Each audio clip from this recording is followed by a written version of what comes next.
di dare il benvenuto al nostro chef. A Roma dicono a Battista e lui arriva. Ecco, in realtà si chiama così, si metta qua, guarda, si metta qua perché l'ho messo adesso un po' distante, magari si prende la sedia, ecco, perché altrimenti dopo è troppo piccolo. Io preferisco quelli alti come il suo collega chef a Milano che mi fa ringiovanire, perché lui è altissimo, è più alto di me, che non sono proprio un tappo, e devo dire ho un bel effetto perché mi fa quasi, sembro più piccolo di Taglienti, di Luigi Taglienti. Bene, ha già capito, insomma, Sua Altezza, nel senso che è molto alto.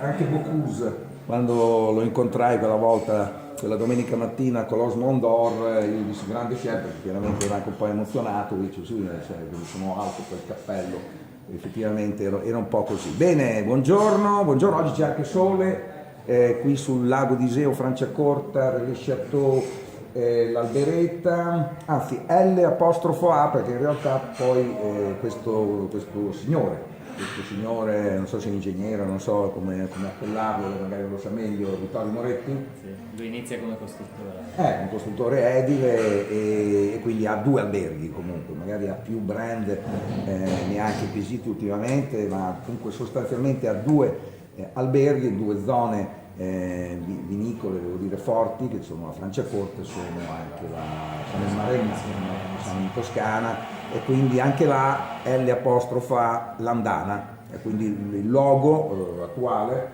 che non vedo qua, comunque l'ho visto da qualche parte anche nei padiglioni, L''A, ecco, quindi ti abbraccia questi. Bene, allora buongiorno chef, lo chef si vede dal mattino, lui è già qua da un po' di tempo, ieri giornata di riposo. Sì. Ecco, è stato un giorno, devo dire, un po' particolare ieri, anche l'altro ieri. Noi stiamo ancora vivendo oggi, questo è un albergo, se lo possiamo chiamare così, una casa, perché questa è proprio la casa, cioè questa qui è proprio la casa madre, qui ci sono anche degli affreschi, mi dicevano, autentici, Sì. perché avendo a che fare con Vittorio Moretti so che lui è appunto questo edile che crea anche di prefabbricati, quindi fa delle cose che molto probabilmente distribuisce un po' a tutto il mondo e che abbelliscono qualsiasi cosa. Ecco, invece qui diciamo è assolutamente autentico, siamo nella casa madre, bella vista, come si chiama? Bella vista. Così, c'è la via che porta a questo edificio che è entrato a far parte appunto del gruppo Moretti. Ecco qua. Bene, in questo contesto, visto che praticamente il caso ha voluto che io fossi qua oggi, ma non potevamo immaginare che ci avrebbe lasciato sabato pomeriggio Paul Bocuse. Ecco, questo purtroppo dobbiamo dirlo, è vero che è un'intervista allo chef e diciamo da tempo insomma volevamo appunto incontrarlo, però insomma Bocuse ce l'abbiamo qua nella rassegna stampa internazionale del Figaro, che non esce la domenica, esce il sabato, quindi Paul Bocuse ci ha lasciato praticamente sabato pomeriggio. Io ho preso la notizia tra l'altro dal mio collaboratore, che chiaramente di solito si stacca, guardate, ma ci sono, cioè, per fortuna c'è sole, ecco, invece di vedere Paul Bocuse vedete la mia ombra, è un effetto stranissimo, vediamo di riuscire, ecco, comunque qualcosa si riesce a intravedere. Questa è la prima pagina del Figaro di ieri, quando sono arrivato qui a Landana, e mostra appunto questo chef, Paul Bocuse, l'imperatore delle Gole. Ha tirato la sua révérence, detto in francese, in modo di dire insomma che comunque non c'è più, ha tirato alla fine. Ci dica qualcosa lei di Paul Bocuse a questo punto? Bocuse è stato un'icona per tutti i grandi chef, lui è stato proprio l'interprete rivoluzionario poi di quella che è poi la corrente della nouvelle cuisine. Ha inventato la nouvelle cuisine, Assolutamente sì. è stato l'inventore. Qualcuno l'ha anche un po' criticato dicendo che in realtà lui poi, come chiaramente siamo qui all'Alberetta, Marchesi, insomma, nel senso che c'era Marchesi poi un filo conduttore con Marchesi è il discorso che Marchesi ha portato poi quello che lui ha questa nouvelle cuisine, gli insegnamenti che lui ha ricevuto in Francia. Esatto, quindi ha importato questa cosa, giustamente. Bocuse dal canto suo ha snellito, nel senso ha eliminato i vassoi, La cucina, quando arrivò la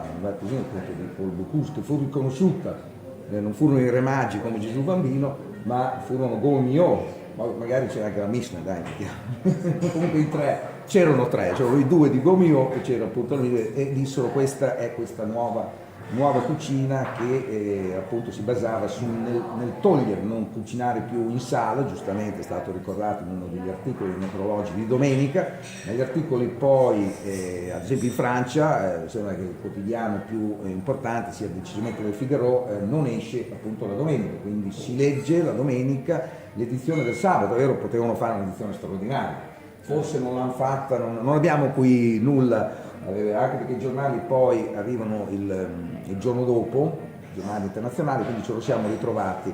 Questa è la prima pagina, poi chiaramente all'interno abbiamo qua il ristorante appunto a Colons Mont d'Or. Non so se lei è andato, no, adesso, a parte che è stato il faro, no, degli chef. Sì, purtroppo ne è mancato andare. È ancora in tempo. Anche noi siamo ancora in tempo, perché in realtà diceva Bocuse, perché era abituato a fare il giro dei tavoli, chiaramente qualcuno diceva: ma scusa, ma chi cucina quando lei è qua? Sono gli stessi di quando io sono in cucina. Quindi questa era la battuta. Una squadra ben avviata. Ecco, anche lei, insomma, io ieri sera ho mangiato benissimo, poi spero di mangiare bene anche stasera. Che è alla base del successo, secondo me, avere una squadra, avere un team unito, anche perché il singolo non va da nessuna parte, mentre il team ben affiatato è un'orchestra, ecco, e si fanno delle belle cose. Ecco. Io vorrei ricordare una cosa che lui diceva, una frase che diceva sempre Paul Bocuse, che è una frase epica, secondo me, è importante. La cucina, non importa che sia moderna o che sia classica, la cucina deve essere buona, innanzitutto. Questo è una delle frasi, a parte i comandamenti che abbiamo letto ieri, questo infatti è quello. Poi lui amava anche, come dire, poi alla fine lui faceva questi piatti, diceva: ma alla fine con gli amici un buon salame e un buon bicchiere di vino, e gli amici chiaramente, è quello che poi fa tutto il resto. Tra l'altro vedo che oggi c'è una grande riunione, adesso parte la casualità che sono venuti a mancare sia Gualtiero Marchesi e Paul Bocuse, che sembra che siano stati chiamati, no? Qualcuno ha detto: abbiamo bisogno di voi, abbiamo bisogno di rappresentanti italiani. Grandi banchetti. Esatto. No, notavo c'erano dei signori qui molto, molto eleganti, che forse sono gli uomini di Vittorio Monetti che distribuiscono i vini, mi sbaglio, mi è sembrato, anche perché è difficile vedere un gruppo così elegante. Ecco, sono molti uomini chiaramente, ma sono anche delle donne le venditrici di questi vini, questi pregiati vini, ho avuto modo di assaporare sia di Toscana sia di Franciacorta. Tra l'altro ho sentito pure un vino, diciamo, rosso della Franciacorta, non un bianco della Toscana, per voler invertire, quindi ci possono essere delle cose molto interessanti, soprattutto quando c'è un marchio che chiaramente ormai garantisce chiaramente questo livello.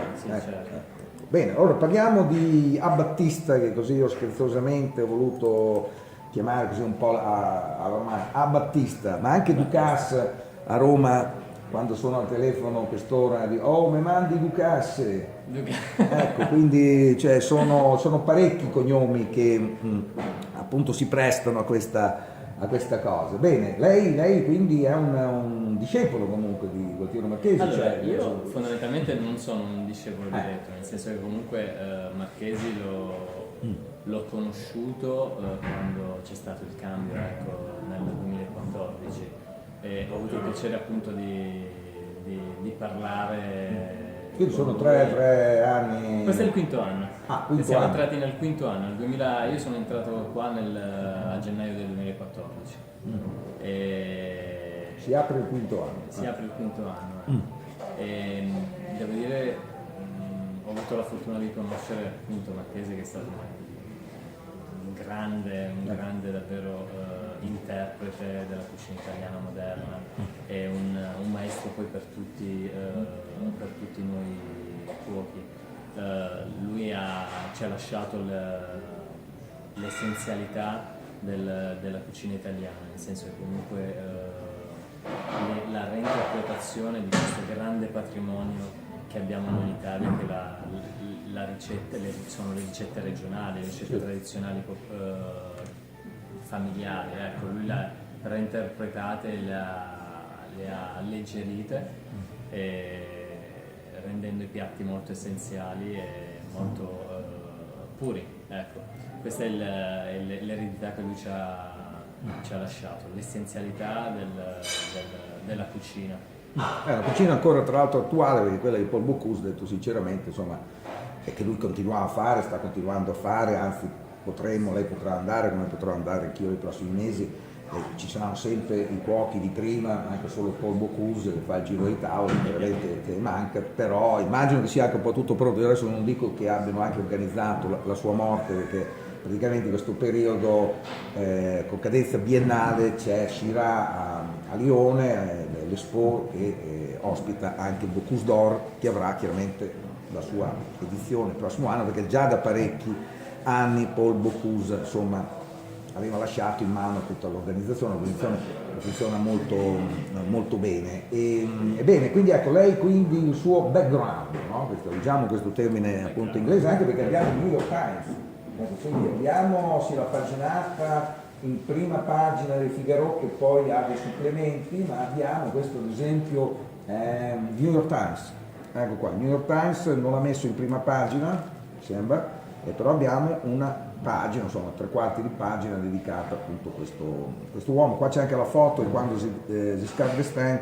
praticamente dà l'onorificenza a Paul Bocuse che era giovane in questa occasione, perché era il 1975. Qui propone anche questo piatto simbolo che io ho sempre visto, ho sempre immaginato che fosse, a me piaceva già vederlo, il piatto di tartufi in crosta di pane, mi sembra, non so se è una cosa che lei comunque ha mai mangiato, comunque è capitato che comunque anche lei fa qualcosa del genere. Faccio al bistrò facciamo una zuppa di cipolle gratinata. È un classico appunto anche soprattutto della cucina francese, la soupe d'oignon. Perché la tazza è quella. Sì, in quella tazza lì. Che rappresenta uno dei piatti più golosi della cucina appunto classica francese. Ecco, quindi lei arriva... Allora, io il mio background, ho lavorato, prima di venire qua ero all'Unico a Milano. Unico, quindi lei è... Il secondo di Baldassare, mi ho fatto ecco, proprio gli inizi. All'inizio. Prima ancora ho fatto un'esperienza sempre come... Qui c'è qualcosa di normale? Sì, perché ho lavorato anche a Roma. Io ho lavorato 6 anni... Lei è romano? No, io sono pugliese. Ecco. Ho lavorato 6 anni con Fabio Baldassare all'Altro Mastai. E prima ancora 4 anni e mezzo a Londra, alle Gavroche, allo Square, all'Alching. Ok, quindi la zona era quella, cioè non si è spostato di molto, pochi cioè le Gavroche Walking sono poche centinaia di metri. L'altro ha detto il terzo? The Square. Esatto, quindi sì, ho capito. Perfetto. Insomma, ha viaggiato tranquillamente a 2 stelle mission. Tra l'altro noi abbiamo parlato delle Gavroche, questo personaggio tra l'altro delle Miserables. Abbiamo citato uno chef italiano che raccontò una storia legata a Paul Bocuse ed è Oldani. Oldani andò appunto a incontrare Paul Bocuse per poter evidentemente fare uno stage, ne avrà fatti anche lei molto probabilmente, quindi incontrò Paul Bocuse e poi lo invitò a pranzo, quindi raccontò questa storia qua, e raccontò anche ai tempi di San Patrignano, dove c'era una manifestazione che si chiamava Squisito, raccontò appunto che quando arrivò alle Gavroche si rese conto che era un lavoro, cioè stando in Italia sembra quasi un'esibizione, no? Quella dei cuochi, quindi in realtà ci sono delle persone che pretendono questi standard, quindi andando a Londra lui aveva colto questa cosa, so se anche per lei, lei è stato folgorato, anche lei. Alti, elevati, ecco. E si lavorava con numeri importanti, noi appunto a pranzo si lavorava sui 70-80 coperti anche la sera, quindi comunque in maniera continuativa, quindi diventava un lavoro che doveva essere automatico e standardizzato ad altissimi livelli. Bene, quindi ecco queste esperienze, quindi lei parte dalla Puglia, la sua città natale pugliese. Molfetta. Molfetta, quindi Molfetta Muti, cioè lei è, come dire, concittadino della famiglia di Muti, insomma. Sì, sì, Muti, sì, sì, poi c'è anche... Muti è molfettese, sì, sì, esatto, anche se la mamma diceva tu di sempre che sei nato a Napoli, A Napoli. ecco, così perché è vero che a livello internazionale poi non c'è tanta distanza. Ecco, quindi No, però si nota subito la sua cadenza molfettese, le sue origini si sentono tantissimo. Ecco, tra l'altro eravamo, lei torna a Molfetta ogni tanto, Assolutamente cioè, sì. a Molfetta Sono stato una settimana fa. c'è la migliore pizzeria di Puglia, anche se ancora le guide non l'hanno riconosciuta, perché, come dire, forse per quelli di Molfetta è così, insomma, ecco, qui se la devono veramente guadagnare, nel senso che c'è questa pizzeria che è stata sì celebrata da una guida, ma non da quella del Gambero Rosso, quindi non ha ancora l'indirizzo nella guida delle pizzerie. Tra l'altro io non sto proprio parlando così a caso, noi qui siamo in una maison, dove a parte la produzione di vini, il ristorante pluristellato con Gualtiero Marchesi per tanti anni, la Spadia, Viscenosa, c'è pure la pizzeria Tre Spicchi, così proprio come nuova entrata affidata a Franco Pepe. Ecco perché volevo sottolineare la presenza a Molfetta del vecchio gazebo. Il vecchio gazebo, sì. Lei sì, sa, sì. vedo un certo discreto sorriso, cioè lei ha provato, sì, sa. l'ho provata, sì, Ecco, sì, quindi sì. d'accordo. Assolutamente d'accordissimo. Perché magari qualcosa ci capisce anche di pizza. D'accordissimo, sì. No, anche con Franco abbiamo collaborato qui Sì, me l'ha detto. Due pizze, quindi è bello anche il discorso del collaborare con tra pochi e pizzaioli per dare dei prodotti sempre più particolari e più importanti a livello di condimenti. Ecco, questo ci tengo a dire. Franco Pepe ci parlava di una pizza a 6 mani, Chenot a Battista Pepe, c'è una cosa chiaramente anche un po' dietetica, cioè perché poi questa poi è la cosa importante, andare a mangiare una pizza e non deve rimanere nello stomaco, ecco, quindi la pizza ha questo problema. C'è molta più attenzione al mangiare bene, a mangiare sano, quindi abbiamo collaborato con Franco per questa pizza che fosse vegetariana, dietetica, vegana addirittura, e quindi molto, molto salutare, ecco. Legata anche al discorso quindi è una pizza che la state progettando, è già in carta, è stata progettata e ora vedremo di metterla in carta. Ecco, quindi è in punto di lavorazione. Le chiedo ancora una cosa, una mia curiosità, se posso permettermi. So che c'è un discreto giro di chef da quelle parti, non so se anche lei fa parte di questo giro di chef, no? Perché poi molti chef non pensi possano essere pugliesi come ad esempio lei, però alla fine c'è questo epicentro culinario proprio nella parte nord della Puglia. Molti sono andati, però tornano, non so, tipo Felix Lobasso, non so se dice qualcosa, volevo capire se anche lei fa parte di questo elenco, di questo entourage, qualcuno è anche rimasto, qualcuno è lì con i suoi locali. Vediamo. Sento un discreto gruppo.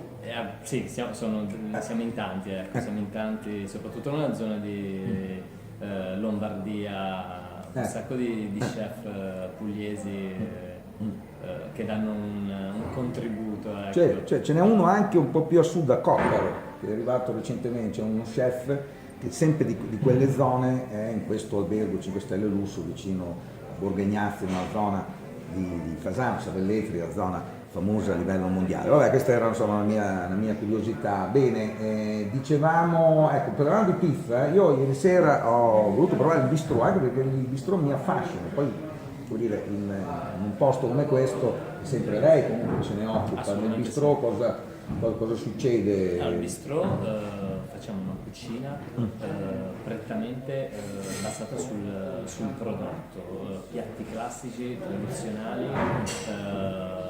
interpretati appunto da noi e con un gusto buono, perché alla base della buona cucina ci deve essere il gusto. Come diceva Paul Bocuse, cioè, non è che d'accordo gli standard, magari costa meno, magari non c'è la stessa mise en place, ma si deve assolutamente fare una buona cucina essenzialmente semplice. Noi facciamo, non so, uno spaghetto al pomodoro ma fatto ero tentato ieri sera, anche se sono andato sui picci. sui picci cacio e pepe, ecco. Questi sono capito. il mio background laziale, ecco, romano. E non so, la zuppa di cipolle, la cotoletta alla milanese, quindi piatti buoni, tradizionali e semplici. E queste focacce che ho visto nel menù, che ho anche assaggiato in vari momenti insomma, della cena, e che poi al bistrò, come dire, io ho chiesto un po' di tempo per capire, perché non c'è antipasto, primo, secondo, dolce. È un bistrò perché appunto i clienti possono scegliere di variare, non c'è una sequenza logica, possono prendere un piatto, possono prendere due piatti. Ecco, il bistrò deve essere interpretato con un modo appunto di mangiare semplice. Noi abbiamo un sacco di clienti che vengono qui a mangiarsi semplicemente un tagliere di salumi della Franciacorta, ma a degustare dei vini di qualità. Ecco. Che qui non mancano chiaramente. Qui, Ecco, no, perché qui Franciacorta non so se esce dai rubinetti, ma quasi. Quindi è un po' come, si respira, come a Evian Le Bain, insomma, che è inutile ordinare l'Evian, tanto arriva dai rubinetti. E bene, quindi sì, questi alcuni piatti appunto del bistrò, tra l'altro ho trovato delle focacce, no? Visto che ieri sera era chiusa anche la pizzeria, chiaramente mi sono dovuto un po' Abbiamo consolare. anche delle focacce liguri, delle focacce farcite Questo che prodotto è? Un prodotto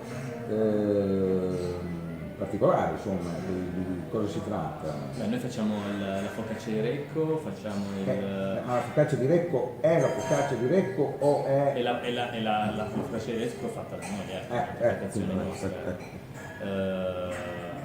Abbiamo avuto una pasticcera genovese che ci ha insegnato quindi c'è qualcosa, anche perché la focaccia di Recco in realtà si può mangiare solo lì, si può fare solo lì, addirittura sono andati l'Expo, li hanno denunciato dopo, è un'interpretazione nostra, Ecco, come faccio anche per esempio al Leone Felice faccio la focaccia pugliese. Ecco, quindi ce soir questa sera abbiamo il giorno di apertura perché voi siete chiusi. Oggi riapriamo dopo 2 settimane di chiusura. Perché c'è stata una pausa, quindi C'è stata una dopo, pausa dopo l'Epifania. dopo le feste. L'albergo è chiuso o solo? No, soltanto Leone Felice. Tutto operativo, quindi lei si è concesso anche una pausa? Mi sono concesso una pausa e abbiamo riorganizzato tutto quanto per riaprire con un menù nuovo. Infatti oggi ci sarà la riapertura con un nuovo menù. Quindi è tutto questo va avanti chiaramente poi Questo va avanti fino a, diciamo, i primi di marzo, poi a marzo cambiamo quando è la stagione, diciamo, del cambio dei prodotti. Ecco, io il menù li baso molto sulla stagione, perché secondo me l'essenzialità dei prodotti, l'esaltazione dei prodotti si ha soprattutto nella loro stagione. Quindi il cambio del menù va in base al clima, diciamo, ecco, alla stagione, quindi ai prodotti. Bene, noi siamo arrivati fino qui, ecco, un po' come la Turandot, si è fermata, in realtà la storia dovrebbe andare avanti, ma Puccini non riuscì poi a trovare un finale, qualcuno se l'ha inventato e ultimamente la fanno pure senza il finale, praticamente la fanno finire lì quando muore appunto lì, quindi noi ci fermiamo qui, abbiamo giusto qualche istante per chiudere, perché devo ancora trovare il ristorante. E, ecco, volevo capire, quindi lei arriva qui 4 anni fa, siamo entrati nel suo 5º anno di attività, perché lei riapre praticamente oggi il ristorante Leon Felice, che si chiama così rispetto a prima, che era il ristorante Gualtiero Marchese, è la stessa ora sala. Sì. Assolutamente, sì, l'abbiamo divisa, metà abbiamo fatto bistrò e Ecco, qui c'era Marchesi. Qui c'era Marchesi? Sì. Questo era spazio del ristorante gastronomico? Assolutamente, sì. Abbiamo diviso le sale di là abbiamo fatto il ristorante gastronomico e di qua il bistro. Ecco, no, perché ricordo appunto che c'era questo vetro, forse la prima cucina vista in un Sì, ristorante là in fondo importante che abbiamo mantenuto. che aveva realizzato chiaramente Gualtiero Marchesi in tempi non sospetti, stiamo parlando di molto, ma molto tempo fa. Quindi ecco, vediamo questi ultimi anni, lei quindi arriva nel 2004, di 4 anni fa, nel 2004. gennaio.